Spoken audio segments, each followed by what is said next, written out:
আসসালামু আলাইকুম ওরহমতুল্লাহ। সম্মানিত দর্শক মণ্ডলী, আজ আমরা কথা বলবো হজ সম্পর্কে। আমরা সকলেই জানি যে হজ একটি গুরুত্বপূর্ণ ইবাদত এবং ইসলামের 5টি স্তম্ভের ভিতরে একটি স্তম্ভ। কিন্তু আপনাদের অনেকেই এখনও হজ করেননি, হজ করার ইচ্ছাও নেই, কারণ আমরা অনেকেই জানি না যে কখন কার উপরে হজ ফরজ হয়।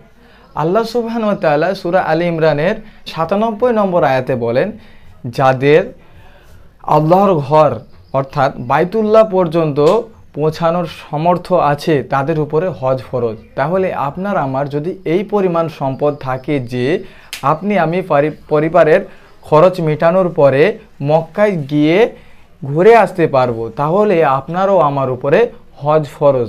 হজ হচ্ছে একটি ফরজ ইবাদত। হজ ফরজ হওয়ার পরেও যদি না করা হয় তাহলে সেটা কাবিরা গুনার অন্তর্ভুক্ত হয়ে যাবে।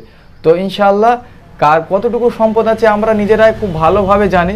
তো ইনশাআল্লাহ আমরা দেখব যে আমাদের যদি সামর্থ্য থাকে যে আমরা মক্কায় গিয়ে আবার ঘুরে আসতে পারবো এবং সেই সময় আমাদের পরিবার পরিজনের খরচ রেখে যেতে পারবো, তাহলে আমাদের উপরে হজ ফরজ হয়ে যাবে। তো ইনশাআল্লাহ জিনাদের উপরে হজ ফরজ হয়ে যাবে, হজ করার চেষ্টা করি ইনশাআল্লাহ।